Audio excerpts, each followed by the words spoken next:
রাত প্রায় 12টা। অনেক সাহস নিয়ে ঢুকলাম বাসর ঘরে। যদিও ঘরটা আমারই, তবুও কিসের জন্য একটা অজানা ভয় করছে। আসলে আজকে আমার বাসর রাত। ইচ্ছা না থাকা সত্ত্বেও পরিবারের চাপে বিয়েটা করতে হলো। ঘরে ঢুকে দরজাটা লাগিয়ে হালকা কাশি দিলাম। ভেবেছিলাম বউ হয়তো এসে সালাম করবে, কিন্তু তা হলো না। একটু সামনে এগোতেই বুঝলাম বউ আমার কান্না করছে। বারবার বউ বলতে ভালো লাগে না। তার নাম হলো তাসমিয়া আক্তার মিম, তো মিম বলেই ডাকবো। আমি একটু অবাক হলাম ওর কান্না দেখে। সাথে সাথেই মিম বলে উঠল, কাছে আসবেন না আমার। যদি আপনি আমাকে চুয়ার বিন্দুমাত্র চেষ্টা করেন তো আমি আত্মহত্যা করব।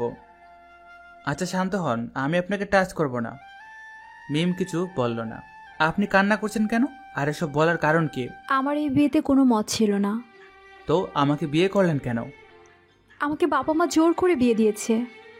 তো বিয়েতে মত না থাকার কারণটা কি? আমার একটু সময় দরকার ছিল। আমি পড়াশোনা করতে চেয়েছিলাম, সবেমাত্র অনার্সে ভর্তি হলাম। তো পড়ালেখা তো চাইলেও এখনো করতে পারবেন। দেখুন, আমি আপনাকে চিনি না, জানি না, হঠাৎ করে বিয়ে হয়ে গেল। এমন কারোর সাথে আমি সারা জীবন থাকতে পারবো না। আপনি কি কাউকে ভালোবাসেন? না। তাহলে এখন করণীয়? আপনি আমাকে ডিভোর্স দেবেন। ডিভোর্স তো আর বললেই দেওয়া যায় না, 6 মাস সময় লাগে। হ্যাঁ, আপনি আমাকে ডিভোর্সের ব্যবস্থা করবেন। এই 6 মাসে আমি নিজের একটা ঠিক ব্যবস্থা করে নিব। আচ্ছা বলি রুম থেকে বারান্দায় চলে গেল। রাত প্রায় 2টার দিকে তন্ময় রুমে আসলো। রুমে এসে দেখলো মিম এখনো ঘুমায়নি। এ কি, আপনি এখনো ঘুমাননি? না, এসব ভারী সাজে আমার অসহ্য লাগছে। ঠিক আছে, তাহলে কাপড় চেঞ্জ করে নিন। বলি আমি বাইরে চলে আসলাম। চলুন এবার আমার পরিচয়টা দেওয়া যাক। আমি আহসান হাবিব তন্ময়। আমাদের মধ্যবিত্ত পরিবার। পরিবারে বাবা মা আর ছোট ভাই বোন, আর এখন আমার বউ। সবেমাত্র পড়ালেখা শেষ করে একটা প্রাইভেট কোম্পানিতে অল্প টাকার চাকরি নিয়েছি, 2 মাস হলো।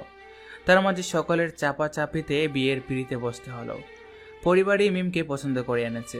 বিয়ের আগে 2-1বার ছবি দেখেছি শুধু, বাকি সব সামনে জানতে পারবেন। 30 থেকে 35 মিনিট পর রুমে এসে দেখলাম মিমের কাপড় পরিবর্তন শেষ। তবে এই প্রথম মিমের দিকে ভালো করে চোখ পড়ল। উজ্জ্বল ফর্সা না হলেও যথেষ্ট ফর্সা, চোখগুলো টানা টানা, যে কোনো পুরুষই প্রেমে পড়তে বাধ্য। আমিও ব্যতিক্রম না। তো মিম আমাকে এক নজর দেখে কিছু না বলে বিছানায় শুয়ে পড়ল। রুমটা আজকে সুন্দর করে সাজিয়েছিল বন্ধুরা, কিন্তু এটা মূল্যহীন। রাত গভীর হওয়ার কারণে আমার চোখেও ঘুম চলে এসেছে। যে আমি বিছানায় শুতে যাব, হে, কি করছেন? ভয় পেয়ে গেলাম। কেন, কি করেছি?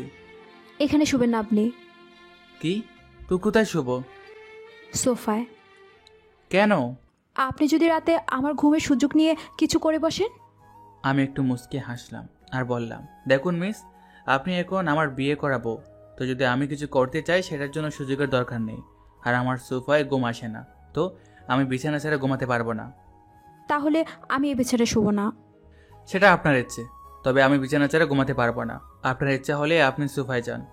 একথা বলে আমি কোলবালিশটা বিছানার মাঝে রেখে একটা টি শার্ট গায়ে দিয়ে শুয়ে পড়লাম। 5 থেকে 10 মিনিট দাঁড়িয়ে থেকে অপর প্রান্তে শুয়ে পড়ল মিম। বুঝতে পারলাম সে একটু অস্বস্তি বোধ করছে। আমি অপর প্রান্তে মুখ রেখে আস্তে করে বললাম, ভয় না পেয়ে ঘুমিয়ে পড়ুন। যদি কিছু করতেই চাইতাম তাহলে আর এতক্ষণ সময় নিতাম না, আর আপনার ডিভোর্সের কথাও মেনে নিতাম না।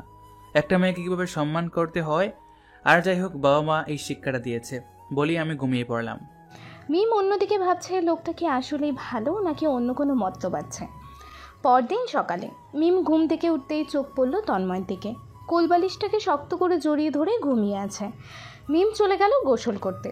মিম গোসল শেষ করে একটা হালকা নীল শাড়ি পরে ভেজা চুলগুলো তোয়ালে দিয়ে মুছতে মুছতে বের হলো। এসে দেখলো তন্ময় উঠে বসে আছে। তন্ময় মিমকে দেখে ঘুর লেগে গেল। নীল শাড়িতে মিমকে কোনো অপ্সরার থেকে কম সুন্দরী লাগছিল না। যাই হোক, মিমের হালকা কাশি দিল, তাতে তন্ময়ের ঘোরটা কাটল। তন্ময় একটু লজ্জা পেয়ে গেল, সাথে সাথে চোখগুলো নামিয়ে নিল আর বলল, দেখুন, আমি একজন ছেলে হিসেবে আমার পরিবারকে যেমন খুশি রাখার দায়িত্ব আছে, তেমন একজন মানুষ হিসেবে আপনার ডিভোর্সের ইচ্ছাটাও পূরণ করব। তবে এতে যতদিন সময় লাগে ততদিন আপনি দয়া করে আমার পরিবারের সাথে একজন নর্মাল পুত্রবধূ হিসাবে ব্যবহার করবেন। চেষ্টা করব। তন্ময় আর চোখে একবার মিমের দিকে তাকালো। আসলে তন্ময় নিজের অজান্তেই মিমের প্রেমে পড়ে গেছে। মিমকে শাড়িতে এত সুন্দর লাগছিল যে বারবার দেখতে ইচ্ছে করছিল, যদিও তার সেই অধিকার নেই। আর আপনি চাইলে আবার লেখাপড়া শুরু করতে পারেন, আমি সাহায্য করার চেষ্টা করব। আমাকে শুধু ডিভোর্সটা দিয়ে দেন। চেষ্টা করব। বলেই তন্ময় চলে গেল গোসল করতে। যদিও তাদের মাঝে রাতে কিছুই হয়নি, তারপরও কেউ বুঝে ফেললে সমস্যা। বাড়ি ভর্তি এত মেহমান। অন্যদিকে মিম ভাবছে লোকটা কেমন অদ্ভুত, তবে মনে হয় যথেষ্ট ভদ্র। একটু পর তন্ময়ের বোন হিয়া ডাকতে আসলো। আসলে মিমকে তন্ময়ের পরিবার দেখতে গেছিল হিয়ার কথাতেই। হিয়া নাকি মিমকে দেখেছে কয়েকবার, মূলত সেই পছন্দ করেছে আর বিয়েতে তন্ময়কে রাজি করিয়েছে। ভাবি ভাবি ভাবি মিম দরজা খুলল। কি ভাবি, বাসর কেমন হলো? মিম একটু লজ্জা পেয়ে মুখটা নিচু করে ফেললো।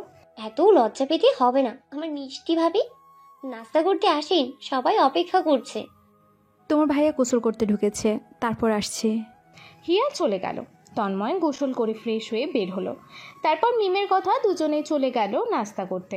নাস্তা করার সময় তন্ময়ের মা বলল, তন্ময়, কাল তোর শ্বশুরবাড়ি থেকে লোকজন আসবে, আরিফকে নিয়ে সকাল বাজার সদাই করে নিয়ে আয়। ঠিক আছে। খাবার শেষ করে কিছুক্ষণ রেস্ট নিয়ে বেরিয়ে পড়ল আরিফ আর তন্ময় বাজার করতে। রাস্তায়, কি রে হালা লাম্বা, বাসর করছস? এত দেরি করে ঘুম থেকে উঠলি? দূর হালা, বাসর না বা? কেন, কি হয়েছে? তন্ময় সব খুলে বলল। আসলে তন্ময় আর আরিফ 1 মাসের ছোট বড়, তাই কেউ কারো কাছে কিছু লুকায় না। তো এখন কি করবি? ডিভোর্স দিয়ে দিবি? ডিভোর্স পরে। আরেকটা কথা, আমি তো মিমের প্রেমে পড়ে গেছি। আরিফ হাঁটা বন্ধ করে একটু থমকে দাঁড়ালো। হঠাৎ করেই জোরে জোরে হাসতে থাকলো আর বলল, অবশেষে কারো প্রেমে পড়লি, তাও আবার নিজের বউয়ের? তন্ময়ের একটু মেজাজ খারাপ হলো। তারপর দুইজন আবারও কথা বলতে বলতে হাঁটতে থাকলো। তো কি করবি? চল ডিভোর্সটা নিয়ে আগে কথা বলে আসি উকিলের সাথে। এমন মেয়ের দরকার নেই যে আমার ভাইয়ের কাছে বাসরের আগে ডিভোর্স চায়। আসলে তন্ময় আর আরিফ খালাতো ভাই হলেও বন্ধুর মতো। এত তাড়াহুড়ো করলে হবে না, দেখে আগে কি হয়, কিছুদিন সময় যাক। তোর ইচ্ছা। আরিফ আর তন্ময় বাজার করছে। অন্যদিকে বাসায় মিম রুমে একা বসে ভাবছে, তন্ময় যদি ডিভোর্স না দেয় তো কি হবে। পরিবারের লোকগুলো কেমন, এখনো পর্যন্ত তো ভালোই মনে হলো। রুমটা ঘুরে ঘুরে দেখতে লাগলো, সুন্দর করে রুমটা গুছিয়ে রাখা। হঠাৎ খেয়াল করলো বারান্দার পাশে ছোট্ট একটা রুম আছে, কিন্তু দরজা লক করা। তখন পেছন থেকে তন্ময়ের ভাবি, মানে চাচাতো ভাইয়ের বউ বলে উঠল, ওই রুমে তন্ময়ের অনুমতি ছাড়া কেউ যায় না, আর সব সময় লক করা থাকে। কেন? কি জানি বলে না কিছু। চলো রুমে বসে কথা বলি। হ্যাঁ। দেখো ফোন, নতুন বাড়িতে আসছো, তবে নিজের বাড়ি মনে করে থাকবে। যে কোনো সমস্যায় আমাকে বা হিয়াকে বলবা। আর এটা জানো, তোমাকে তন্ময় না হিয়া পছন্দ করে এনেছে।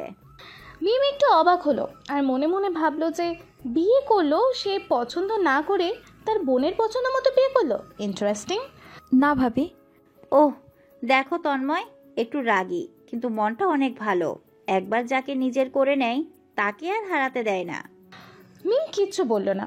তারপর কিছু কথা বলে ভাবি চলে গেল। অন্যদিকে তন্ময় আর আরিফও বাজার থেকে ফিরে এসেছে। তন্ময় রুমে এসে বলল, যতদিন আছেন নিজের মনে করে থাকতে পারেন, এ বাড়িতে ভয় নেই। ডিভোর্স নিয়ে কথা বলেছেন কোনো উকিলের সাথে? আমাকে একটু সময় দিতে হবে, এই বিয়ের ঝামেলাটা শেষ হলে কথা বলবো। ঠিক আছে। রাতে আগের মতোই শুয়ে পড়ল মিম। তবে খেয়াল করলো তন্ময়ে ওই বারান্দায় রুমটায় ঢুকলো, তবে মিম কিছু বলল না। মিম ঘুমিয়ে পড়ল। তারপর দিন সকালে ঘুম থেকে উঠে দেখলো তন্ময় ঘুমিয়ে আছে। মিম ভাবছে লোকটার পারিবারিক শিক্ষা আছে বলতে হবে। সুন্দরী বউ পাশে থাকা সত্ত্বেও পারমিশন না দেওয়ার কারণে একটি টাচও করলো না। একটু পর মিমের বাড়ি থেকে অনেক মেহমান আসলো তাদের নিয়ে যাওয়ার জন্য। তাদের আপ্যায়ন করা হলো। তন্ময়ের মা ডেকে পাঠালো তন্ময়কে।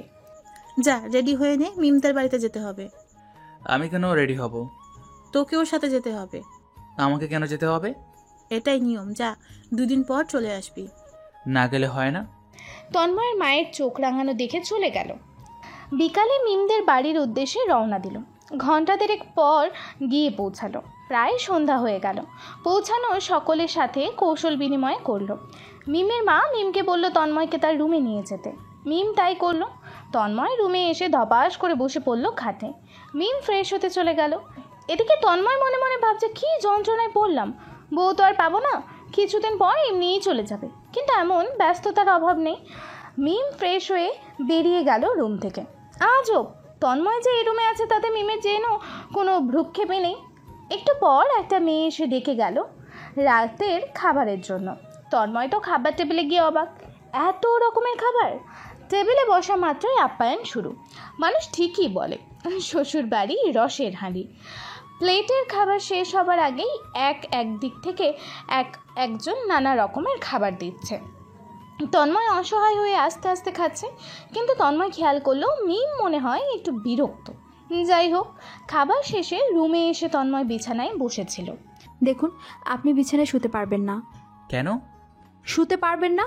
এটা আমার বিছানা, ওইটা আপনার বিছানা, তাই আপনার কথা শুনতে হয়েছে। তো কোথায় শুব আমি? মিম সোফা দেখিয়ে দিল।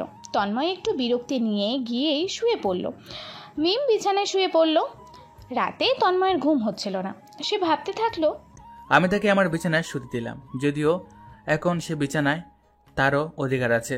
সে আমার বিয়ে করা বউ, তবে আমি এখন তার বাড়িতে মেহমান। একটু বদ্ধতা দেখিয়ে হলেও বিছানায় থাকতে দিত। নতুন জামাইয়ের সাথে এমন ব্যবহার। পরদিন সকালে ঘুম থেকে উঠে তন্ময় তার শালাকে নিয়ে চলে গেল বাজারে, কারণ নতুন জামাইকে শ্বশুর বাড়িতে গিয়ে একদিন ভালো বাজার করতে হয়। তন্ময় বাজার করে আসলো। বাড়ির সবাই তন্ময়ের প্রশংসা। দূরে দাঁড়িয়ে থাকা মিমের দিকে খেয়াল করতে দেখলো সে বিরক্ত। যাই হোক, যেন তেন করে 2 দিন পার করে বাড়িতে ফিরল তন্ময় আর মিম। তন্ময় ফিরেই ফ্রেশ হয়ে দিল এক ঘুম। রাতে মিমের ডাকে তন্ময়ের ঘুম ভাঙল। মা খাবার খেতে ডাকলো।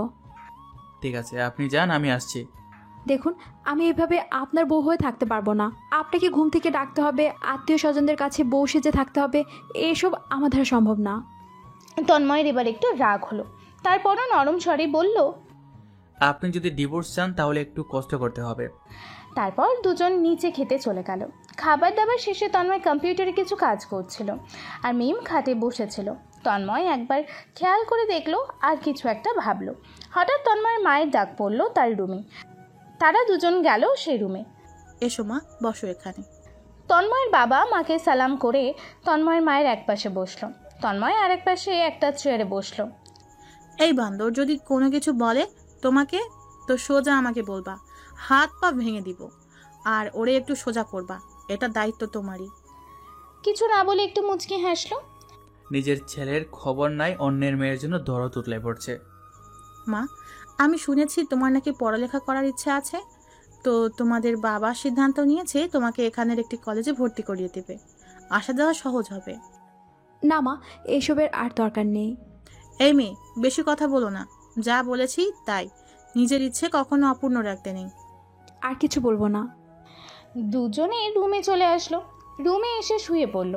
আসলে কোনো দরকার ছাড়া তন্ময় আর মিমের মাঝে কোনো কথাই হয় না। মিম ভাবতে লাগলো বাড়ির মানুষগুলো কেমন ভালো, আর এই লোকটাও কেমন। তার জীবনটাকে কি আমি নষ্ট করে দিচ্ছি? ধুর, জীবন নষ্ট হবে কেন? আমি চলে যাওয়ার পর নতুন কাউকে নিয়ে আসবে শেষ। পরদিন সকালে তন্ময় রেডি হচ্ছে অফিস যাওয়ার জন্য। কিরে, এখন কোথায় যাচ্ছিস? অফিসে ছুটি শেষ। অন্যদিকে খেয়াল করে দেখলো মিম তন্ময়ের মায়ের সাথে রান্নাঘরে সাহায্য করছে। দেখে মনে হয় না অভিনয় করছে। আজকে যেতে হবে না, আজ মিমকে কলেজে ভর্তি করিয়ে দিয়ে আয়। আমার কথা হয়েছে কলেজে। আজ পারবো না, অফিসে কাজ আছে, যেতে হবে আমাকে। না, আজই যেতে হবে, বলে রাখছি আমি। একরাশ বিরক্ত নিয়ে বলল, তো দুপুরের পর আসবো, রেডি হয়ে থাকতে বইল। ভর্তি করিয়ে আবার অফিসে যাব বলেই বেরিয়ে পড়লো বাইক নিয়ে অফিসের উদ্দেশ্যে। দুপুরে তন্ময় বাড়ি আসলো। খাবার দাবার খেয়ে মিমকে নিয়ে বেরোলো কলেজের উদ্দেশ্যে। আমরা কি বাইকে যাব? হ্যাঁ, কোনো সমস্যা? আমি পারবো না বাইকে যেতে। কলেজ কি চিনেন? একা যেতে পারবেন? আমি কি আপনার এলাকা চিনে যেতাম? তাহলে? মিম বাধ্য হয়ে বাইকে উঠলো। দুজনের মাঝে মিমের হাত ব্যাগটা রাখলো। তন্ময় বুঝতে পেরে একটু মুচকি হেসে রওনা দিল। ভাঙা রাস্তার কারণে বাইক বারবার হোঁচট খাচ্ছিল, তাই তন্ময় মিমকে ভালো করে ধরে বসতে বলল। আমাকে নিয়ে আপনার চিন্তা করতে হবে না। কলেজে আসার পর জানতে পারলো প্রিন্সিপাল আসতে একটু দেরি হবে, কিন্তু তন্ময়ের অফিসে যেতে হবে। কিন্তু এদিকে আবার কিছু করারও নেই, অপেক্ষা করতে লাগলো সে। প্রায় 1 ঘন্টা পর প্রিন্সিপাল আসলো। যাই হোক, ভর্তির কাজ শেষ করতে করতে বিকাল প্রায় শেষ হয়ে গেল। তাই তন্ময় ঠিক করলো অফিসে আর যাবে না। হঠাৎ কলেজের মাঠের এক কোণ থেকে তন্ময়কে ডাক দিল একজন। তন্ময় বুঝতে পারলো তার বন্ধুরা বিকেলে বসে আছে। তন্ময় মিমকে নিয়ে গিয়ে বসলো তাদের পাশে। সবার সাথে মিমের পরিচয় করিয়ে দিল। কিরে মামা, ভাবিকে নিয়ে হঠাৎ কলেজে? হ্যাঁ, অনার্সে ভর্তি করলাম। ভালো। ভাবি জানেন তন্ময় কি এখনো একটা প্রেম করেনি? নিজের বউয়ের সাথে নাকি বিয়ের পর প্রেম করবে। বন্ধুদের যা কাজ, সুযোগ পেলেই বাস দেয়া। এই শালা চুপ কর। আরে মামা বলতে দে, সত্যি কোথায় তো। তোদের খবর আছে শালা, সুযোগ আমারও আসবে। তন্ময়ের এক মেয়ে ফ্রেন্ড। ভাবি জানেন আমিও কিন্তু তন্ময়কে 3 বার প্রপোজ দিচ্ছি, রাজি হয়নি হারামিটা। সবাই হাসতে লাগলো। অনেকদিন পর মিমের একটু ভালো লাগলো তন্ময় আর তার বন্ধুদের এমন হাসি মশকরা দেখে। যাই হোক, বিদায় নিয়ে চলে আসলো বাড়িতে। একটু পর তন্ময় ফ্রেশ হতে ঢুকলো ওয়াশরুমে। ওয়াশরুম থেকে তোয়াল পরে বেরিয়ে পড়লো। মিম রুমেই ছিল। এই প্রথম মিম তন্ময়কে খালি গায়ে দেখলো। তন্ময়ের বুকের মাঝে কালো একটা তিল আর ভেজা চুল ভালোই লাগছিল। তবে সাথে সাথে মিম চোখ নামিয়ে নিল। তারপর তন্ময় চলে গেল তার বারান্দার রুমে। তবে আজকে দরজাটা খোলাই, তাই একটু পর মিম দরজা দিয়ে উকি দিল রুমটায়। আসবো? ও আপনি আসুন। মিম খেয়াল করে দেখলো রুমটায় 2টা কম্পিউটার, দেয়ালে বিভিন্ন খেলোয়াড়ের ছবি, তবে একপাশে দেয়ালটা খালি। কিসের রুম এটা? তেমন কিছু না, ছোটোখাটো একটা গেমিং রুম তৈরি করছিলাম শখের বসে। তবে চাকরির জন্য এখন সময় হয় না। আপনি নাকি কাউকে আসতে দেন না এই রুমে, তো আমাকে আসতে দিলেন যে? আসতে দিন না কাউকে এমন না, আসলে আমার পরিবারের সবাই জানে আমার পার্সোনাল জিনিসটা শুধু আমারই, তাই কেউ না বলে আসে না, এই আর কি। আর আপনাকে আসতে দিলাম কারণ সত্যি হলেও আপনি আমার বউ, অন্য যাই হোক, আর আমার বউয়ের আমার সব কিছুর উপর সমান অধিকার রয়েছে। ও, একটু অবাক হয়ে ভাবলো লোকটা আসলে অনেক ভালো। আমি তাকে আজ অবধি আমাকে টাচ করতে দেইনি। প্রথম রাতে ডিভোর্স চেয়েছি, তারপরও উনি তার সব কিছুর উপর আমাকে সমান অধিকার দিয়েছে। রাতে খাওয়া দাওয়া শেষে রুমে এসে শুয়ে পড়লো তন্ময়। মিম একটু পর আসলো ঘর গুছিয়ে মাকে সাহায্য করে। এসে দেখলো তন্ময় ফোন টিপছে। মিম শুয়ে পড়লো এক পাশে আর ভাবতে লাগলো যে মেয়ে পরবর্তীতে আসবে, তার কপালটা অনেক ভালো হবে এমন একটা মানুষকে জীবনসঙ্গী হিসেবে পাবে বলে। পরদিন সকালে ঘুম থেকে উঠে মিম দেখলো তন্ময় রুমে নেই। ভাবলো উনি তো এত সকাল সকাল ঘুম থেকে ওঠেন না, আজকে হঠাৎ গেল কোথায়? আসলে ইদানিং মিম নিজের অনিচ্ছায় তন্ময়কে নিয়ে একটু বেশিই ভাবছে। এটা কেন হচ্ছে সে নিজেও জানে না। যাই হোক, সকালের হালকা কাজকর্ম সেরে হিয়ার সাথে কথা বলছিল। তখনই তন্ময় আসলো। নাস্তা করে তন্ময় রুমে চলে আসলো। রুমে এসে অফিসের জন্য রেডি হতে লাগলো। পেছন পেছন মিমও আসলো। এসেই বলল, আমি কলেজে যাব কিভাবে? আপনি চাইলে আমার বাইকে করে যেতে পারেন। না, আমি পারবো না। তাহলে আমি কি করব? মিম কিছু বলল না।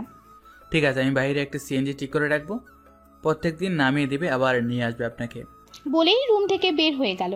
আর এক পরিচিত সিএনজিকে বলে ঠিক করে গেল। একটু পর মিমও বাবা মাকে বলে চলে গেল কলেজে। অন্যদিকে তন্ময় আসলে নিজের অজান্তেই মিমের প্রেমে পড়ে গেছে। কিন্তু মিম তো আর তন্ময়কে ভালোবাসে না, কী করবে বুঝতেছিল না। এমনই চিন্তা করছিল। বিকেলে অফিস থেকে যাওয়ার সময় তন্ময় একটু মার্কেটে গেল একটা ফোন কেনার জন্য। আসলে ফোনটা সে নিচ্ছে মিমের জন্য, কারণ সে জানে এই যুগে একটা ফোন কেমন দরকারি। তাছাড়া মিম এখন কলেজে যায়, বিপদ আপদের কথা বলা যায় না।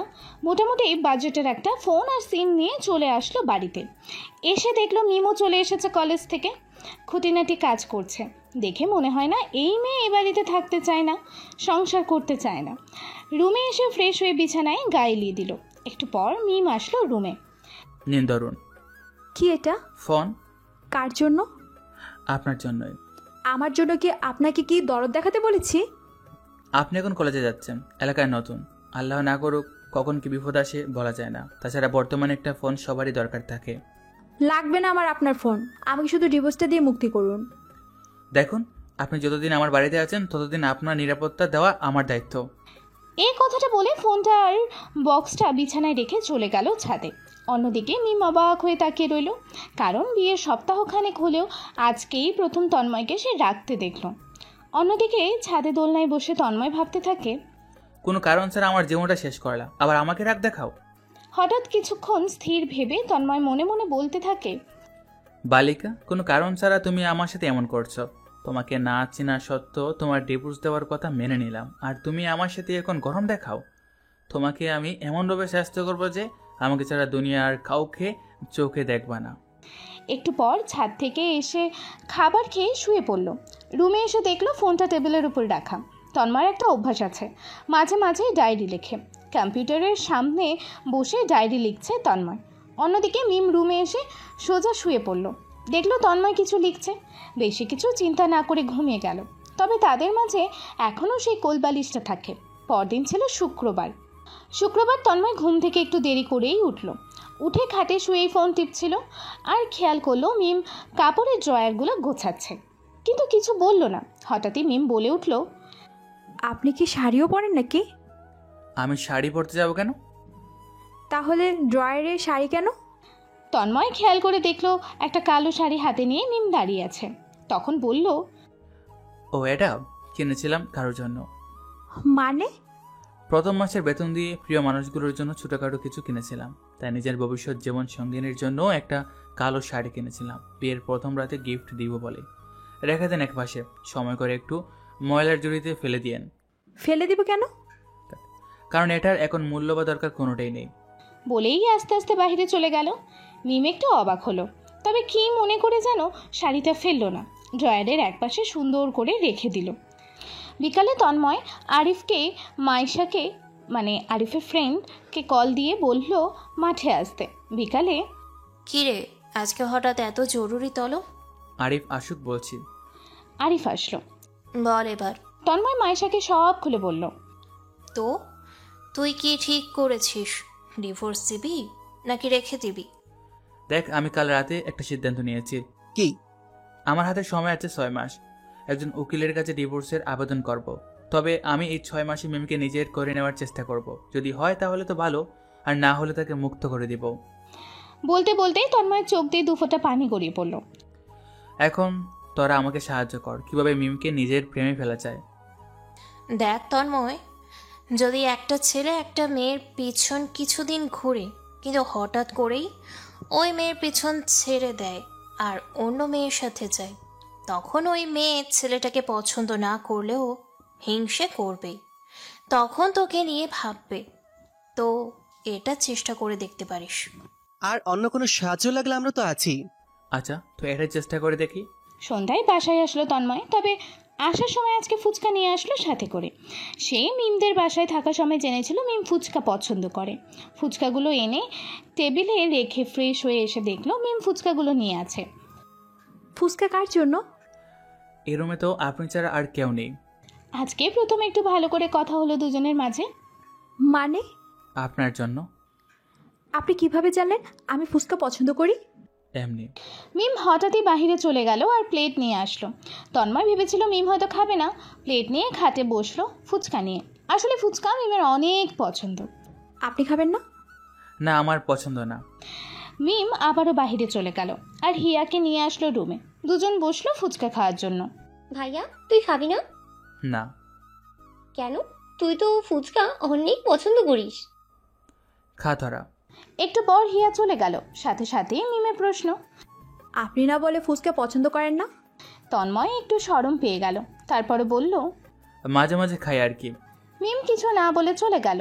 তো এইভাবেই দিনকাল চলতে লাগলো। তন্ময় প্রায় মিমের জন্য অফিস থেকে আসার সময় ফুচকা, গোলাপ ফুল বা এটা সেটা নিয়ে আসতো, কিন্তু মিমের সেদিকে কোনো ভ্রুক্ষেপ ছিল না। তো হঠাৎ একদিন তন্ময় দুপুরে অফিস থেকে চলে আসলো। তো দরজা দিয়ে অন্য দিনের মতো রুমে ঢুকে পড়লো। কিন্তু রুমে ঢুকেই তন্ময় দেখলো মিম গোসল করে শাড়ি পরছে, কিন্তু মিম পেছন ফিরেছিল। দরজা খোলার শব্দেই আঁতকে উঠে শাড়ির আঁচল ধরে পেছনে ঘুরে দেখলো তন্ময়ও আঁতকে উঠলো সাথে সাথেই।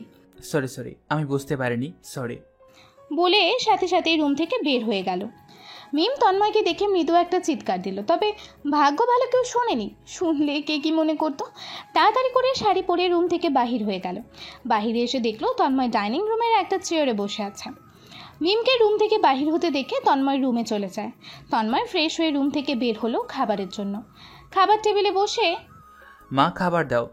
দুপুরে চলে আসলি আজকে? হ্যাঁ, ভালো লাগছে না, আর 2 দিন ছুটি নিয়েছি। কেন, শরীর খারাপ বা কোনো সমস্যা? না, এমনি 2-1 দিন রেস্ট নিব। খাবার খেয়ে রুমে চলে আসলো। তবে ওই দিন আর মিমকে তন্ময় রুমে আসতে দেখিনি। একেবারে রাতে ঘুমানোর সময় মিম রুমে আসলো। আসলে দুপুরের ব্যাপারটাই দুজনের বেশ লজ্জা পেয়ে গেছে। কোনো কথা হলো না। মিম বিছানার অন্য পাশে শুয়ে আছে। আই এম সরি, বুঝতে পারিনি আমি। দরজা নক করে রুমে আসার দরকার ছিল। আমার দরজা লাগানো উচিত ছিল। সরি। দুজনেই ঘুমিয়ে গেল। হঠাৎই মাঝরাতে তন্ময়ের ঘুম ভেঙে গেল। পাশ ফিরতে খেয়াল করলো মিম তার দিকে ঘুরে গভীর ঘুমে।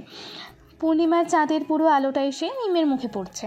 অসম্ভব সুন্দর লাগছে মিমকে। তন্ময় ভাবছে আসলেই পরিপূর্ণ সুন্দরটা ঘুমে প্রকাশ পায়। তন্ময় এক ধ্যানে তাকিয়ে রইল মিমের দিকে। মনে হয় এমনভাবে 1000 বছর তাকিয়ে থাকতে পারবে। আজকে প্রথম খেয়াল করলো মিমের গোলাপি ঠোঁটের নিচে ছোট্ট একটা কালো তিল আছে। অসম্ভব মায়াবী লাগছিল তাকে। তন্ময় ভাবলো একটা কিস করি, কি আর হবে, নিজের বউই তো। আস্তে আস্তে আগাতে লাগলো মিমের দিকে। হঠাৎই থেমে গেল আর একটা ঝটকার পেছনে সরে আসলো। আর নিজেই বলতে লাগলো, আমি কি করতে গেছিলাম? মিম আমার বউ হলেও সে আমাকে স্বামী মানে না। আর 6 মাস পর ডিভোর্স নেবে।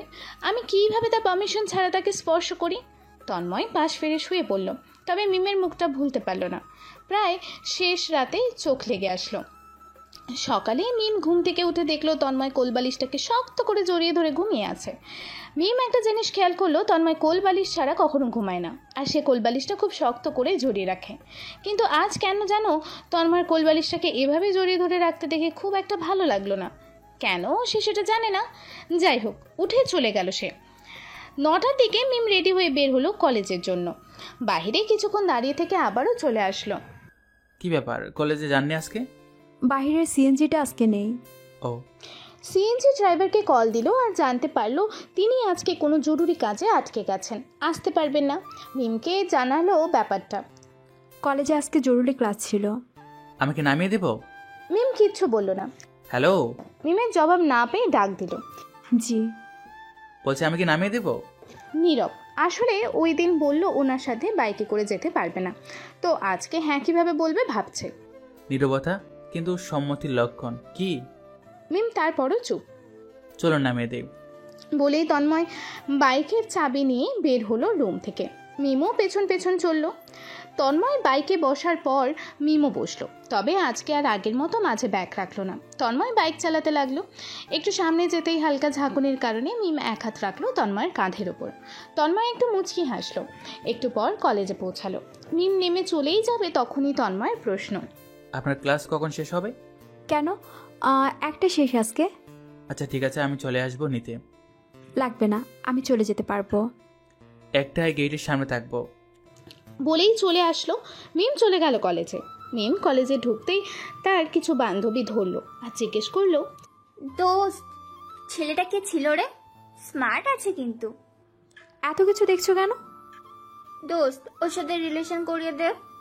নাক ফাটাই দিমু ওর দিকে নজর দিলে। কেন? ও আমার হাজব্যান্ড, আর নজর দিলে খবর আছে। মিমের সকল বান্ধবীরা অবাক হয়ে রইল, কারণ তারা কেউই এতদিন জানতো না তার বিয়ে হয়েছে। যাই হোক, একটার দিকে ক্লাস শেষ করে মিম বের হয়ে দেখে তন্ময় আগে থেকে বসে আছে বাইকের ওপর আর হাতে 1 কাপ চা। মিম এগিয়ে গেল। মিম কাছে আসতেই, ক্লাস কেমন হলো? ভালো। চা খাবেন? না। আচ্ছা তো চলুন। অন্যদিকে মিম ভাবছে ভারী অসভ্যতা লোকটা। একবার সাধলো, না করলাম বলে আর সাধলো না। আর এখন মিম কিন্তু তন্ময়ের দেয়া ফোনটা ব্যবহার করে, তবে মিম ফোনকে অনেক কম সময় দেয়। দুজন চলে আসলো বাড়িতে, তারপর যে যার মতো। মিম রাতে শুয়ে শুয়ে ভাবছে, আচ্ছা আজ মিন্নি মিমের বান্ধবী ওনাকে নিয়ে কথা বলাতে মিম কেন এমন রেগে গেল। আসলে মিম নিজের অজান্তেই তন্ময়কে ভালোবেসে ফেলেছে, সেটা সে নিজেও এখনও জানে না। তো এভাবেই চলতে থাকলো দিনকাল। তবে দুজন 2 ভবনের বাসিন্দা, এক বিছানায় এক রুমে থাকলেও দরকার ছাড়া কারো সাথে কারো কথা হয় না। পরদিন তন্ময় একটু সকাল সকাল বের হলো। উদ্দেশ্য উকিলের সাথে দেখা করবে ডিভোর্সের জন্য। ওর ব্যাপারটা খারাপ লাগলেও গেল। মিম তার সাথে কোনো দরকার ছাড়া কথাই বলে না, তো তাকে ভালোবাসবে কেমন করে? আসলে তন্ময় আশাই ছেড়ে দিয়েছে মিমকে সে পাবে না। যাই হোক, উকিলের সাথে কথা ফাইনাল করে চলে আসলো সে। তো এভাবেই চলতে থাকলো। প্রায় 4 মাস পর একদিন তন্ময়ের নানা নানুর বাড়িতে গ্রামে বেড়াতে গেল পুরো পরিবার নিয়ে। যেহেতু পুরো পরিবার নিয়ে গেল, তাই তন্ময় তার চাচা প্রাইভেট কারটা নিয়ে গেল। তো 3-4 দিন থাকার পর একদিন সন্ধ্যায় সবাই মিলে আড্ডা দিচ্ছিল। হঠাৎই তন্ময়কে অফিস থেকে কল দিল, কাল একটু অফিসে আসতে হবে। কিন্তু তন্ময় অনেক বোঝালো যে তার ছুটি চলছে, কিন্তু স্যার কোনো কথা শুনল না। কাল না থাকলে তার চাকরি নিয়ে টানাটানি। তাই রাতেই প্রাইভেট কার নিয়ে বেরিয়ে পড়লো তন্ময়, তবে সাথে মিমও ছিল। কিন্তু তন্ময় প্রথমে মিমকে আনতে চায়নি, মায়ের জোরাজোরিতে আনতে হয়েছে। তো গাড়ি চালাতে থাকলো সে। রাত প্রায় 1টা, শুনশান রাস্তা। হঠাৎই মিম ডেকে উঠলো, থামুন থামুন প্লিজ। একটু ভয় পেয়ে গেল। গাড়ি ব্রেক করে, কি হয়েছে? এদিকে একটু তাকান, তাহলে বুঝতে পারবেন। তন্ময় গাড়িটা থামিয়ে তাকিয়ে নিজেও অবাক হয়ে গেছে। গাড়ি থামানোর সাথে সাথে মিম গাড়ি থেকে নেমে গেল। আসলে রাস্তার এপাশে বিলের ওপর অন্ধকারে হাজারো ঝিনু পোকা উড়ছে। দৃশ্যটা আসলেই অনেক মনোরম। সুন্দর না? হ্যাঁ, আসলেই অনেক সুন্দর। হ্যাঁ, চলুন না একটু বসি। এমন দৃশ্য সবসময় দেখার সুযোগ হয় না। হ্যাঁ। দুজনে বসলো রাস্তার পাশের ঘাসে। একটু পর, চলুন, দেরি হয়ে যাবে। প্লিজ আর একটু বসি প্লিজ। তন্ময় কিছু না বলে বসেই থাকলো। কেন জানি মিমের আবদারটা ফেলতে পারলো না তন্ময়। আপনাকে একটা কথা জিজ্ঞাসা করব? হ্যাঁ, বলুন। আচ্ছা, আমি বাসরাতে আপনার কাছে ডিভোর্স চাওয়াতে আপনি মেনে নিলেন কেন? কেন, আপনি কি খুশি হননি আমি মেনে নেওয়াতে? ব্যাপারটা সেরকম না, প্লিজ বলুন। আপনার কি একটু খারাপ লাগেনি? দেখুন, আমি একটা ছেলে, যেহেতু আমারও একটা ফিলিংস আছে। আমারও বাসর রাত নিয়ে স্বপ্ন ছিল একজন ভালোবাসার মানুষ হবে। তো আমি এজন্য লাইফে কোনো রিলেশন করিনি। আমি সত্যিকারের ভালোবাসা চাইতাম যে আমার সাথে সারা জীবন থাকবে। কিন্তু আপনি যখন ডিভোর্স চাইলেন, আমি এটা মেনে নিয়েছি। কারণ আর যাই হোক, জোর করে ভালোবাসা পাওয়া যায় না। তাই আমি মেনে নিয়েছি, এতটুকুই। মিম শুধু অবাক হয়ে এতক্ষণ তন্ময়ের কথাগুলো শুনছে, আর এখন ভাবছে এত কিছুর পরও লোকটা এত স্বাভাবিকভাবে তার সাথে কথা বলছে কিভাবে। আমি দুঃখিত আপনার সুন্দর জীবনটা নষ্ট করে দেওয়ার জন্য। পারলে আমাকে ক্ষমা করে দিবেন। এটাই হয়তো কপালে ছিল। চলুন এবার রওনা হওয়া যাক, লম্বা রাস্তা। ধন্যবাদ এত সুন্দর একটা সময় উপহার দেওয়ার জন্য। হ্যাঁ হ্যাঁ, চলুন। তো তন্ময় গাড়ি চালাতে লাগলো। এতক্ষণ আর কেউ কারোর সাথে কথা বলেনি। লম্বা একটা সময় পর হঠাৎ পুলিশ ধরলো আর জিজ্ঞেস করলো, এত রাতে আপনারা দুজন কোথায় যাচ্ছেন, আর আপনাদের দুজনের সম্পর্ক কি? তন্ময় কিছু বলতে যাবে তার আগে মিম বলে উঠলো, আমরা দুজন স্বামী স্ত্রী, জরুরি কাজে ঢাকায় ফিরেছি রাতে। আপনার কি মনে হয় আমরা কোনো খারাপ উদ্দেশ্যে বের হয়েছি? তন্ময় শুধু অবাক হয়ে শুনতে লাগলো। দুঃখিত ম্যাম, আসলে দিনকাল ভালো না তো, তাই জিজ্ঞেস করতে হয়। তারপর তারা চলে আসলো বাড়িতে। এভাবেই দিনকাল চলতে লাগলো। তো একদিন তন্ময় আলমারিতে কিছু একটা খুঁজছিল, আর হঠাৎ খেয়াল করলো মিমের জন্ম নিবন্ধন কাগজটা দেখলো, আর খেয়াল করলো সেপ্টেম্বরের 15 তারিখ মিমের বার্থডে। ওই দিন রাতের পর মিম প্রায় তন্ময়কে নিয়ে ভাবতো। কেন যেন তন্ময়কে সে ভালো না বাসলো, তাকে নিয়ে ভালো লাগে। তার সাথে কাটানো সময়গুলো মনে করতেই ভালো লাগে। আসলে মিম এখন নিজেও বুঝে গেছে সে আর তার নেই। সে নিজের মনের অজান্তেই, ইচ্ছা না থাকার সত্ত্বেও তন্ময়কে ভালোবেসে ফেলেছে। তাই সে ঠিক করলো সে তার ভুলগুলো শুধরে নেবে, তন্ময়ের কাছে মাফ চেয়ে নেবে। কিন্তু কিভাবে কি করবে বুঝতেছে না। কিন্তু মিম আর তন্ময়ের মাঝে কোনো দরকার ছাড়া অতিরিক্ত কথাও তো হয় না। মিম অবশ্য এটার জন্য নিজেকেই দায়ী করে, কারণ সে বাসর রাতের ভুলটা না করলে আজ তন্ময় তারই হতো। তো একদিন আরিফ কল দিল তন্ময়কে, মিমকে সহ নিয়ে রাতে একটা রেস্টুরেন্টে নিয়ে যেতে, ট্রিট দিবে তার চাকরি হওয়ার কারণে। আজকে রাতে বাইরে ডিনার করব আমি আর আপনি। কেন? আরিফ নাকি ট্রিট দেবে, আপনাকেও সাথে নিতে বলেছে। আচ্ছা, রাত 9টায় রেডি হয়ে থাকবেন। ঠিক আছে। প্রায় রাত 9টা। মিম রুমে রেডি হচ্ছে, শাড়ি পরেছে একটা, কিন্তু তন্ময় রুমেই ছিল, কিন্তু সে ঘুমেছিল। আসলে মিমও এখন চায় তন্ময় তাকে একটু সময় দিক। ভালোবাসার মানুষের কাছে সবাই একটু সময় আশা করে। হঠাৎই তন্ময়ের ঘুম ভাঙে। সে চোখ খুলতে দেখে মিম শাড়ি পরেছে রুমে, শুধু ব্লাউজ এবং পাজামা পরা। মিমকে অসম্ভব সুন্দরী লাগছিল, কিন্তু সে চোখ নামিয়ে নিল আর বিছানাতেই শুয়ে রইল। কারণ সে যদি এখন ওঠে তাহলে দুজনই লজ্জায় পড়ে যাবে। তো তন্ময় চুপ করে শুয়ে রইল, এমন যেন সে ঘুমিয়ে আছে। তো একটু পর মিমের ডাকেই সে উঠল। উঠে আবারও একটা শখ খেলো, কারণ মিম আজকে একটা আকাশি রঙের শাড়ি পরেছে, সাথে টানা টানা চোখগুলোতে কাজল। অসম্ভব সুন্দরী লাগছিল। সে নিজের অজান্তেই বলে ফেলল, আজকে আপনাকে অনেক সুন্দর লাগছে। সত্যি? হ্যাঁ। বলেই মাথা নিচু করে নিল, কারণ সে জানে মিম তাকে ভালোবাসবে না, আর এই সৌন্দর্য তার জন্য না।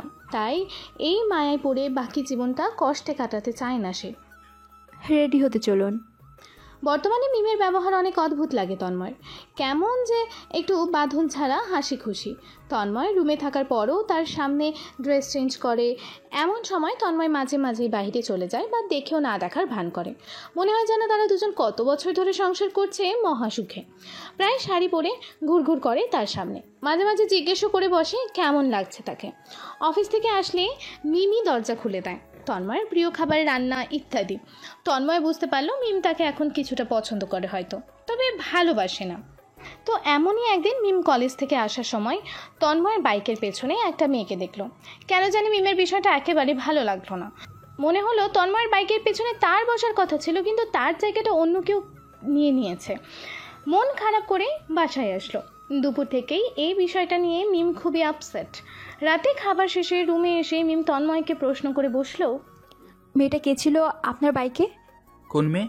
মিথ্যে বলবেন না, আজ দুপুরে। ও, উনি আমার কলিগ। আমাদের দুজনকে একটা কাজ দিয়েছে অফিস থেকে, তাই ওনাকে নিয়ে এক জায়গায় যেতে হয়েছে। তো একসাথে বাইকে করে কেন যেতে হবে? আর যেতেই যদি হয় তাহলে গা ঘেঁষে বসার কি আছে? বলেই মিম হনহন করে গিয়ে বিছানার পাশে শুয়ে পড়ল। তন্ময়ও বুঝতে পারল না ব্যাপারটা কি হলো, এমন ব্যবহার কেন আজকে হঠাৎ, আগে তো কখনো হয়নি এমন। তন্ময় বুঝলো মিম একটু হলেও তার প্রেমের পুকুরে পড়েছে।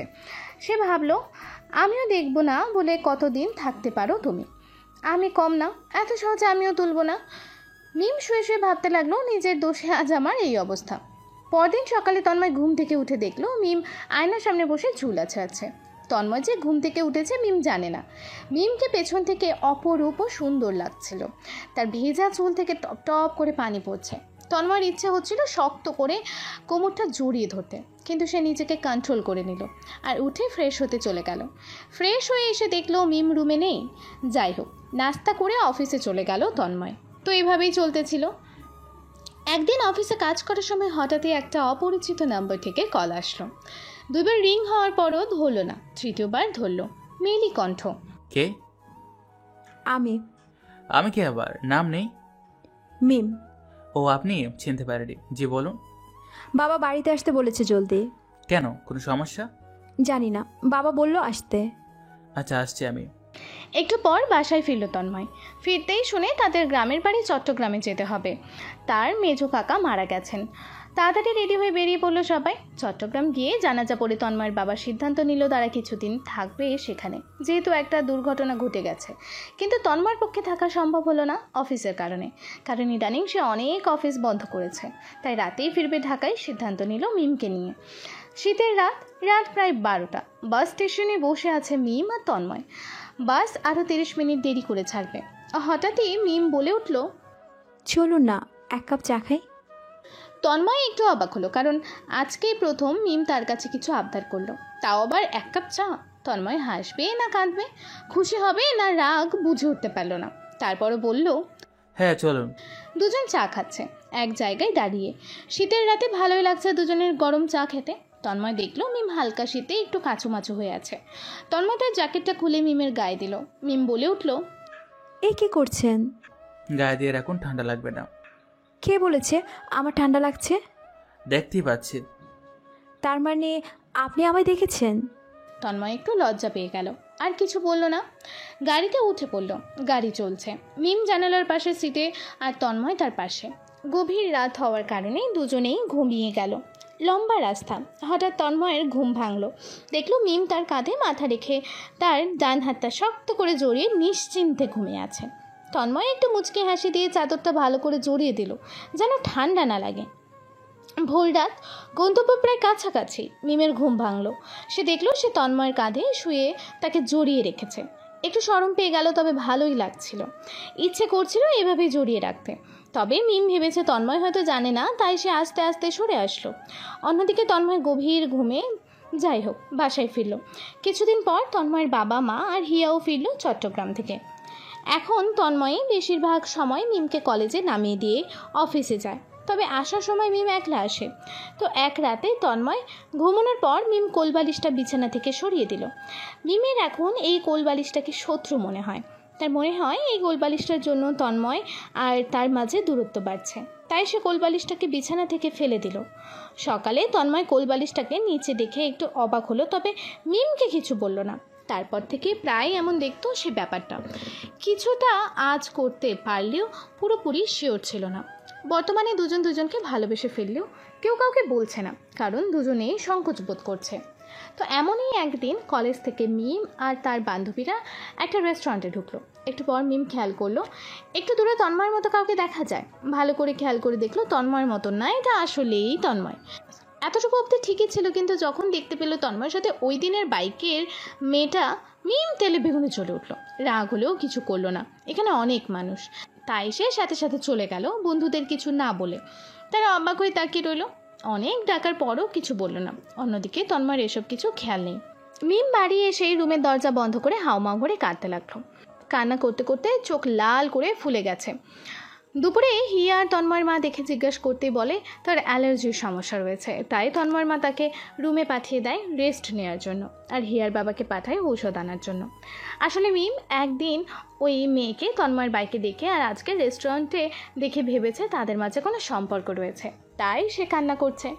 বিকালে তন্ময় রুমে এসে মিমের এই অবস্থা দেখে ভয় পেয়ে গেল।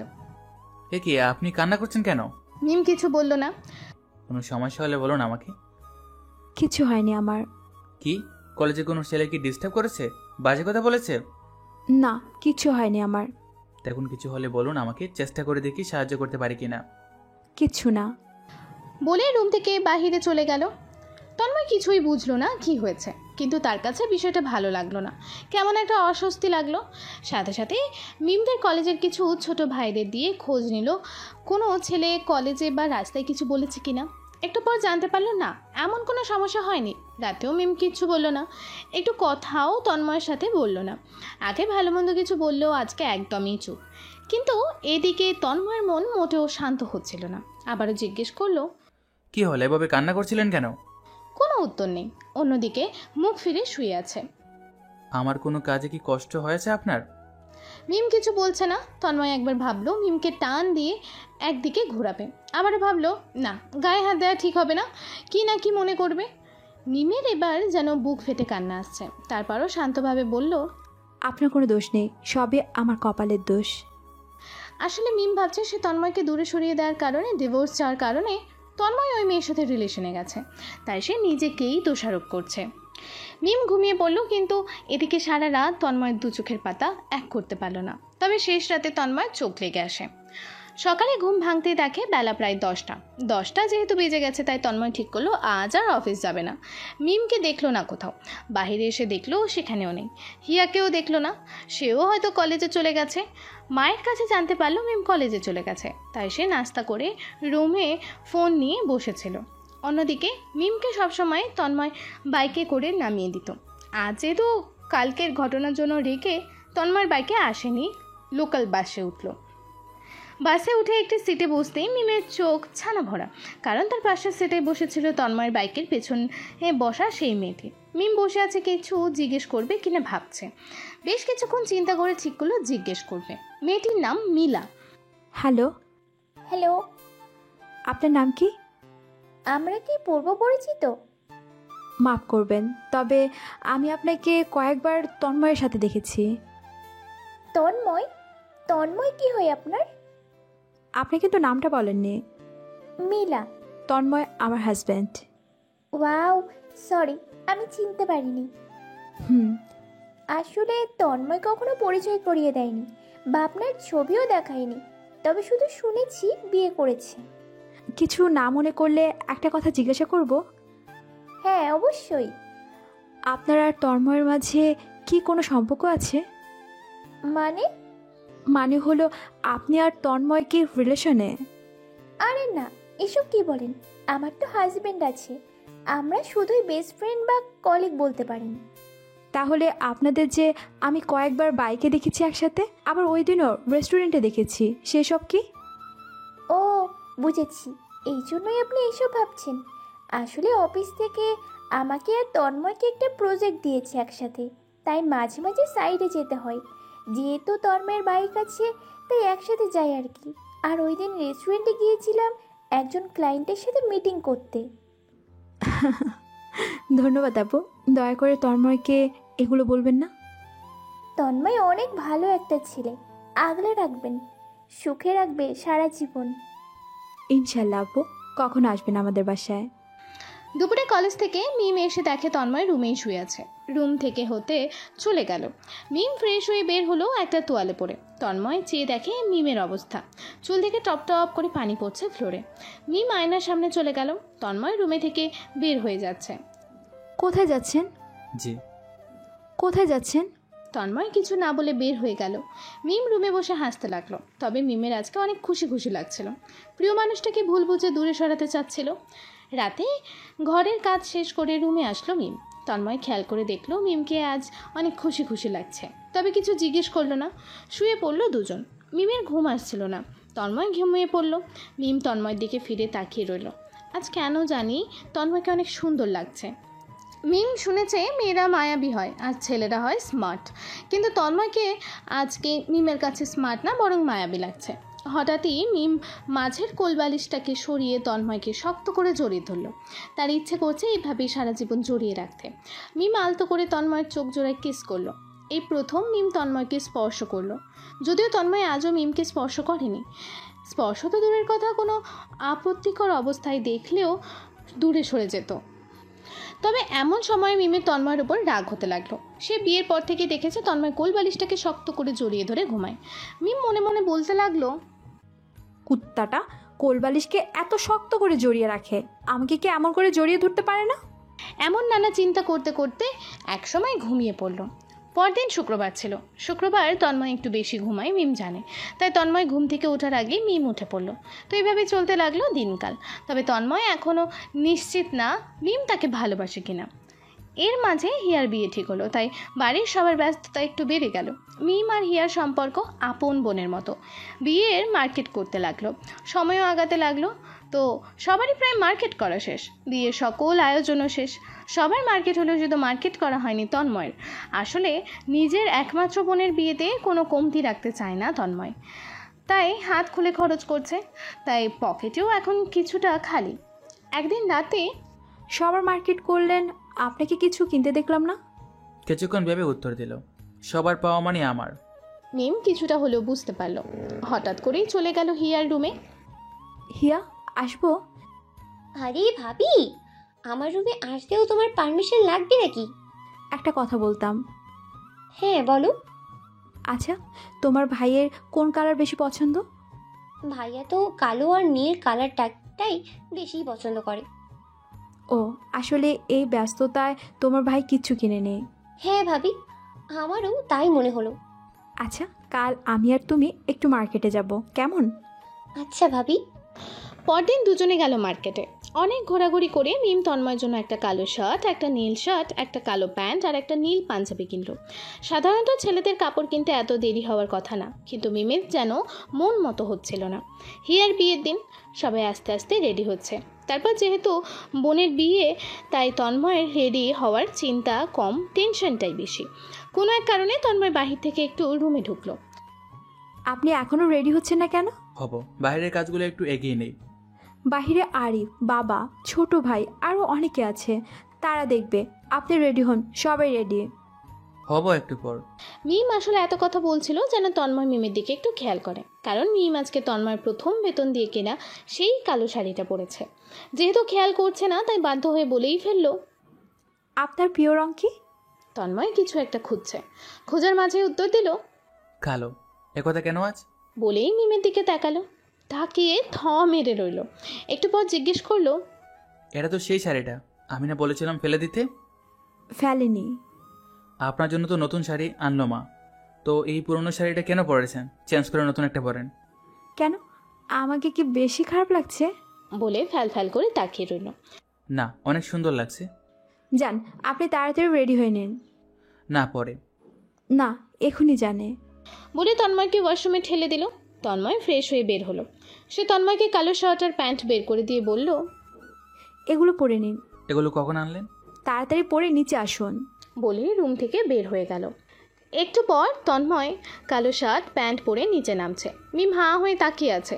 শার্টটা কোণে পর্যন্ত ফোল্ড করা, বাম হাতে কালো ঘড়ি, এ টু জেড সবই কালো। অনেক স্মার্ট লাগছে আজকে তন্ময়কে, এক কথায় যাকে বলে লেডি কিলার।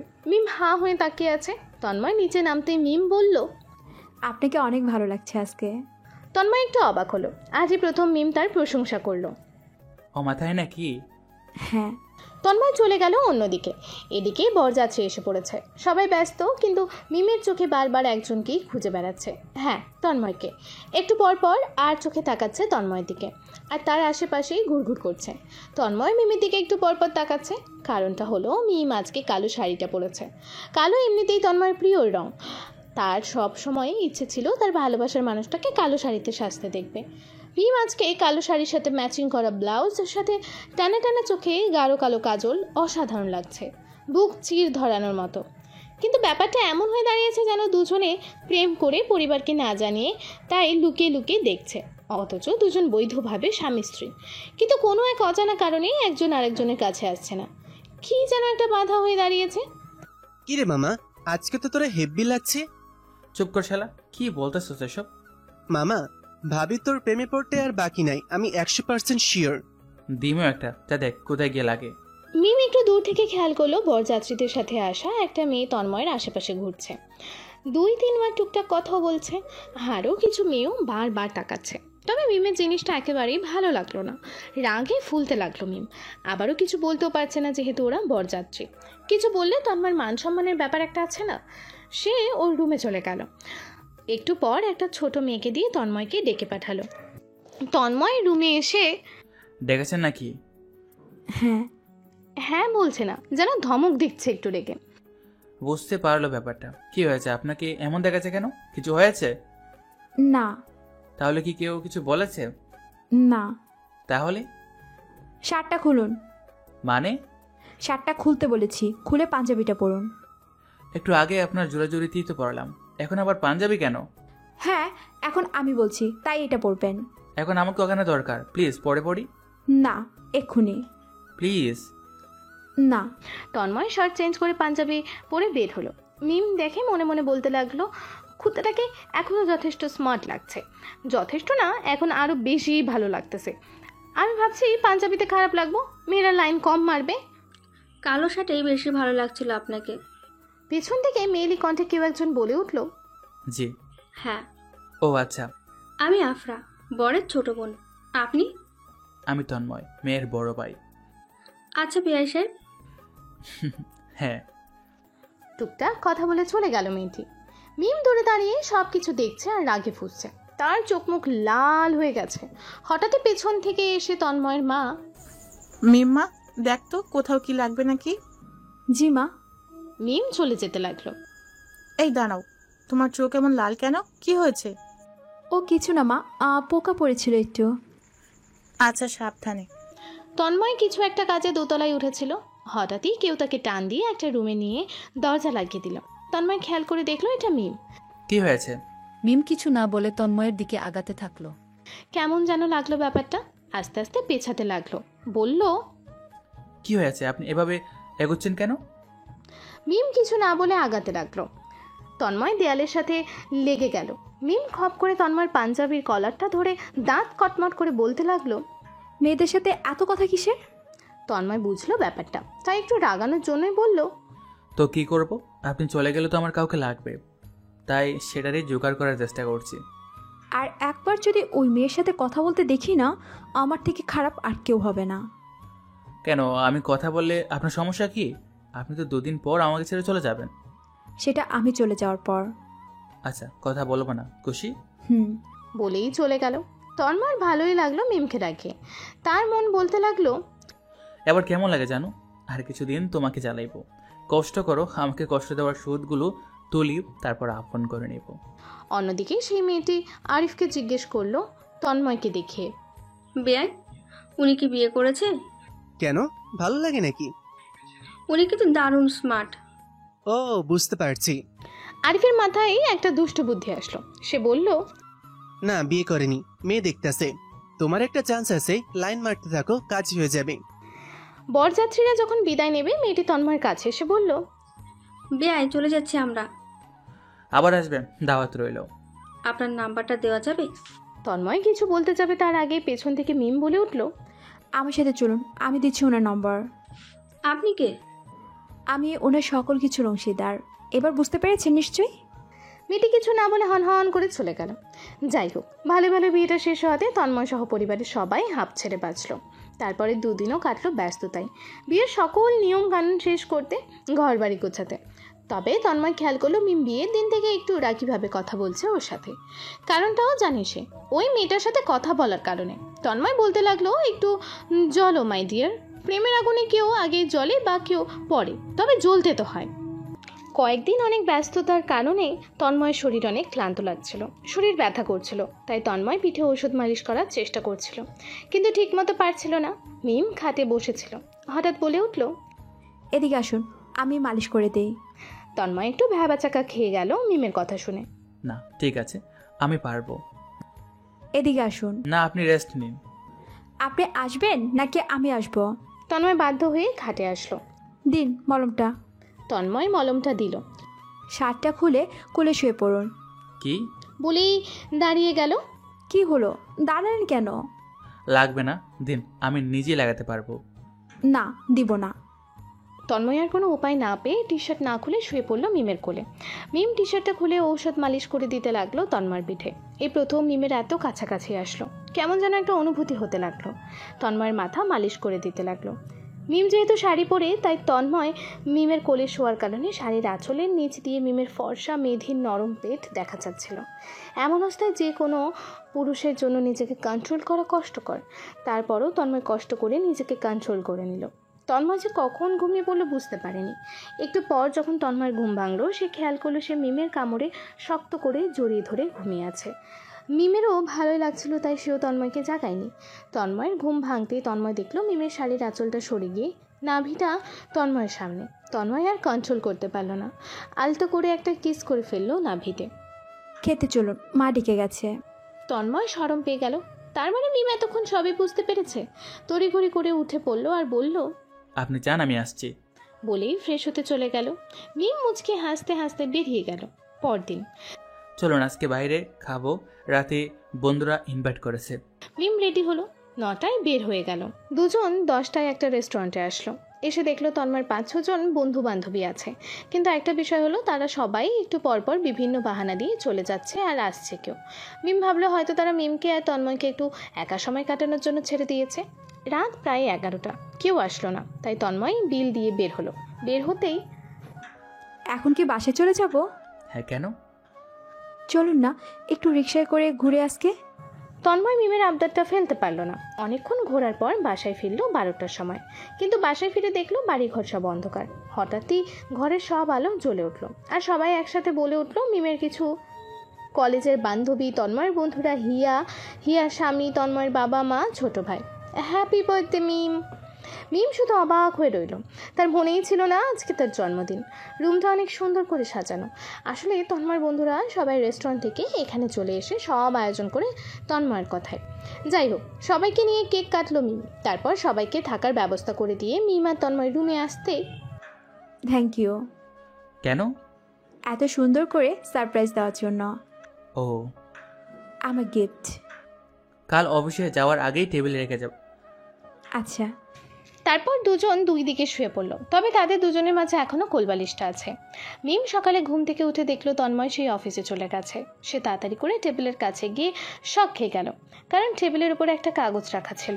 হ্যাঁ, কাগজটা ছিল ডিভোর্স পেপার। ওপরে একটা চিঠিতে লেখা ছিল, এটাই আপনার বার্থডে গিফট আমার পক্ষ থেকে, যা আপনি আমার কাছে প্রথম রাতেই চেয়েছিলেন। আমার মনে হয় না এর থেকে ভালো গিফট আপনাকে আর দিতে পারবো। এই একটা জিনিসই আপনি আমার কাছে চেয়েছেন, তাই দিলাম। দেওয়ার মতো আর কিছু নেই। তবে একটা কথা হলো, আমি আপনাকে মন থেকে ভালোবেসে ফেলেছি। আপনি আমাকে ভালো না বাসলেও, তাই ভালোবাসার মানুষকে মুক্ত করে দিলাম নতুন কাউকে নিয়ে সুখে থাকার জন্য। ইতি অবাকা স্বামী। চিঠিটা পড়েই মিমের হাত থেকে কাগজটা পড়ে গেল, চোখ দিয়ে পানি পড়তে লাগলো। কিছুক্ষণ থ মেরে দাঁড়িয়ে রইল, ভাবতে থাকলো, সে যদি আমাকে ভালোবেসে ফেলে তাহলে ডিভোর্স পেপার কেন দিল? সে কি পারতো না একবার আমাকে জড়িয়ে ধরে বলতে আমাকে ভালোবাসে? মিমের মনে অভিমান জমা হলো। সে কাগজটাতে স্বাক্ষর করে সাথে সাথে চলে গেল বাড়ি থেকে, আর একটা চিঠি লিখে গেল। বিকালে তন্ময় এসে দেখলো মিম রুমে নেই। টেবিলে দেখলো কাগজটাতে স্বাক্ষর দেওয়া আর একটা চিঠি। আমি কখনো ভাবিনি আমি আপনাকে ভালোবেসে ফেলবো, কিন্তু আমি এটা করেছি। আপনি বললেন আপনি আমাকে ভালোবাসেন, কিন্তু ডিভোর্স পেপারটা ঠিকই দিয়ে দিলেন। যা আমি ভুল করে পাশ উড়াতে চেয়েছিলাম, এই ভুলটা শুধরানোর একটা সুযোগ অন্তত আমাকে দিতে পারতেন। যেহেতু আপনি আমাকে চান না, তাই স্বাক্ষর করে দিয়ে গেলাম। ভালো একটা মেয়ে বিয়ে করবেন, যেন বাসরাতে ডিভোর্স না চায়। দোয়া রইল। আমি একজন অভাগী, যে কিনা সোনা পেয়ে হারালাম। ইতি অভাগী। চিঠিটা পড়ে তন্ময়ের মাথা গরম হয়ে গেল, কারণ ডিভোর্স পেপারটা ছিল নকল। সে শুধু মিমকে একটু পরীক্ষা করতে চেয়েছিল। এবার তন্ময় ভাবলো মিম কীভাবে পারলো পেপারটাই স্বাক্ষর করতে। সেও তো চাইলে পারতো তন্ময়কে জোর করতে। এই ভেবে তন্ময় রাখতে লাগলো। হঠাৎ চলে গেল বাসা থেকে বেরিয়ে মিমকে আনতে, কারণ সে জানে মিম এখন তার বাড়িতে চলে গেছে। চলে যাওয়ার সময় তন্ময়ের মা বাবার ডেকে বলেছিল কোথায় যাচ্ছিস। কোনো কথা না বলেই চলে আসলো সে। তন্ময় চাচার প্রাইভেট কার নিয়ে রওনা দিল মিমদের বাড়ির দিকে। একটু পর চলেও আসলো। তন্ময় অনেক রেগেছিল। মিমদের বাড়িতে ঢুকতে দেখলো মিমের মা। মা, মিম কোথায়? রুমে বাবা। সকালে হঠাৎ করে চলে আসলো আর রুম থেকে বের হয়নি, শুধু কান্নাই করছে। আমাদেরও কিছু বলছে না। তোমাকেও কল করতে বারণ করলো সবাইকে। কিছু কি হয়েছে? না মা, কিছু হয়নি। তন্ময় মিমের রুমে চলে গেল সোজা। গিয়ে দেখলো মিম বালিশে মুখ গুজে কাঁদছে। তন্ময়ের রুমে ঢোকার আওয়াজ শুনে মিম পিছনে ঘুরে দেখলো তন্ময়। আপনি এখানে কেন এসেছেন? চলো আমার সাথে। না, আমি যাব না। আপনি যা চেয়েছেন আমি তো তা দিয়েছি। আমার সাথে আসতে বলেছি কিন্তু আমি। আপনি আমাকে জোর করার কে? তন্ময় এবার সোজা মিমকে কোলে তুলে নিল। এমনিতেই তন্ময়ের রাগ এখন চূড়ান্ত পর্যায়ে, তারপর মিমের এসব কথা। মিমকে কোলে তুলে নিয়ে চলল। ছাড়ুন আমাকে। একটা অজানা মেয়ের গায়ে হাত দিতে লজ্জা করে না? ছাড়ুন আমাকে। কিছু না বলে মিমকে নিয়ে গাড়িতে বসালো। কোথায় নিয়ে যাচ্ছেন আমাকে? গাড়ি থামান, আমি নামবো।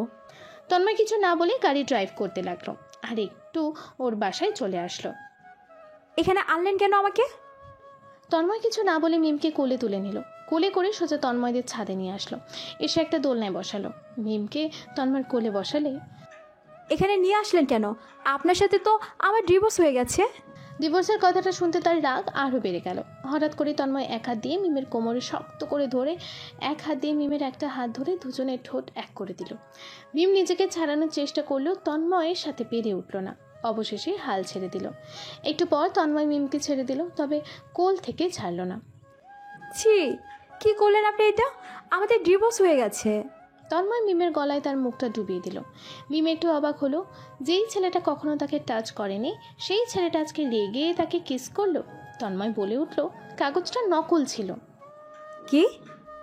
হ্যাঁ, আমি তোমার মতো না যে ভালোবাসাকে হারাতে দেব। যে জিনিসটা আমার সেটা একান্তই আমার। এটার ভাগ আমি কাউকে দেব না। মিম তন্ময়ের কথা শুনে এবার কান্না করে দিল, আর এলো পাথারেই তন্ময়কে মারতে লাগলো, আর বলতে লাগলো, কুত্তা বিলাই, তুই আমাকে এতটা কষ্ট দিলি কেন? আমি আজই সুইসাইড করতাম। তন্ময় মিমের কপালে একটা চুমু দিয়ে বলল, আর যদি এমন কথা শুনেছি তো খবর আছে। মিম তন্ময়ের বাঁকে মুখ গুজে কান্না করতে লাগলো। তবে আজকে মিমকে থামালো না, কারণ এটা তার শেষ কান্না। আর কাঁদতে দিবে না সে তাকে। দেখো, কান্না করো ঠিক আছে, তবে তোমার চোখের পানি মুছে দেওয়ার অধিকার একমাত্র আমার।